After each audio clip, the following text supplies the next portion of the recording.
Cześć, ja jestem Mikołaj, witam Was w bike checku mojego roweru, czyli Gianta Reina 2 z 2010 roku. Podsumowując ogólnie okres jazdy, który spędziłem na tym rowerze, czyli około niecały miesiąc, jeździ mi się na nim bardzo dobrze. Rama to jest S i myślałem, że będzie za mało, natomiast bardzo wygodnie mi się na nim jeździ. Jeździ mi się na nim też zdecydowanie wygodniej niż na moim poprzednim rowerze.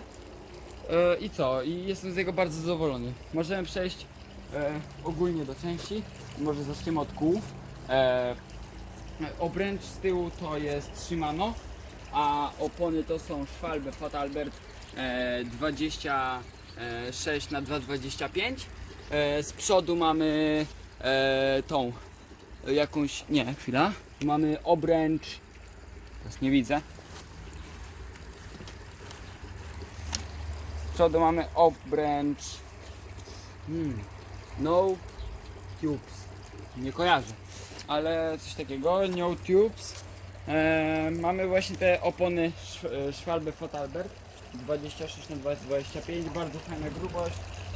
Mają do jazdy po asfalcie, mają trochę za duże opory, ale w jeździe w terenie naprawdę bardzo dobrze trzymają. Bardzo je polecam. Przechodząc dalej, nadal na kołach mamy z tyłu mamy Piastę Shimano, a z przodu mamy Stensa. Dalej hamulce, tarcze to są, teraz nie pamiętam, ale tarcze są chyba shimanowskie.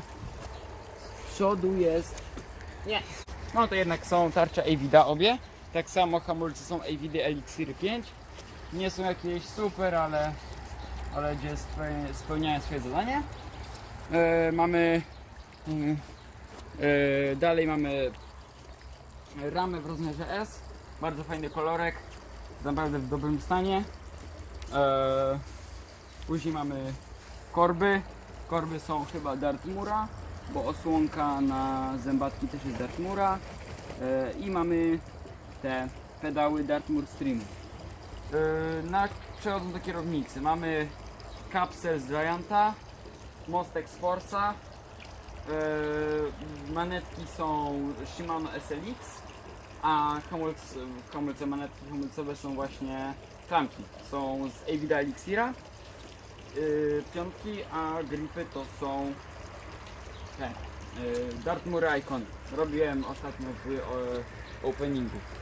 I tak, unboxingu. No, wszystko jedno. Dobra, z tą stronę mam omówioną. No jeszcze mamy amortyzator, damper tylny powietrzno-olejowy Foxfloat RP2 z jakby nie blokadą, tylko z utwardzeniem skoku, bo przy normalnej pracy działa on mniej więcej tak, przy lekkim naciśnięciu, natomiast przy tym jest on zdecydowanie twardszy i sprawdza się na takich bardziej utwardzonych ścieżkach. Dobra, jeszcze mamy sztycę z Forza i siodełko z WTB. Możemy go obrócić, żeby pokazać napęd. Byłem dzisiaj na nim na rowerze i dlatego myłem go przed chwilą. No ale jeszcze nie do końca, bo tu jeszcze jest pełno brudu. Trzeba go do końca umyć. Z przodu mamy, jak już mamy omówiony tylny damper, to przedni amortyzator to Fox 36 160 mm skoku. Tutaj mamy pokrętło do utwardzenia skoku, a tutaj do regulowania tego miękkości amortyzatora, a tutaj mamy regulowanie odbicia. Dokładnie. Z tej strony napęd. Napęd jest 2×10. Z przodu mamy korby i zębatki Dartmoora. Natomiast z tyłu mamy Shimano Deore XT. A kaseta to 10-rzędowa Shimano. Coś jeszcze? Chyba tyle. Stery tu szczerze nie wiem co jest, bo nie rozkręcałem go, a jak kupowałem to nie bardzo osoba wiedziała, nie bardzo wiedziała specyfikacja w tym rowerze. I tak samo support też nie wiem jaki jest. Mamy jeszcze koszyk na bidon z Rometa. Więc podsumowując, Mam jeszcze, jest to bardzo dobry rower, w sensie fajny taki pod naukę, 2010 roku, ale chodzi naprawdę bardzo dobrze. No i co? I to tyle. A jeszcze mam takiego lifehacka, dzisiaj go zrobiłem sobie, że jak miałem problem z tym, że łańcuch obijał mi się o ramę i mi ją rysował, więc wziąłem oponę z starego składaka, z jakiegoś Wigry 3 czy coś takiego, poprzecinałem, pociąłem ją, wyciąłem taki kawałek, jak to się nazywa, wyciąłem ten drut, bo to była drutowana opona i przyczepiłem tyrtrytkami. No i co, i działa, no.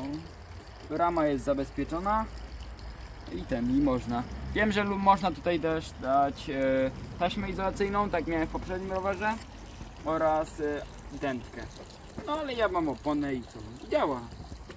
Więc git. No to dzięki za oglądanie tego bajczeka. Następny odcinek pewnie znowu za tydzień, czy w jakiś wtorek, poniedziałek. I co? Dzięki. Subskrybujcie i dawajcie lajki. Cześć.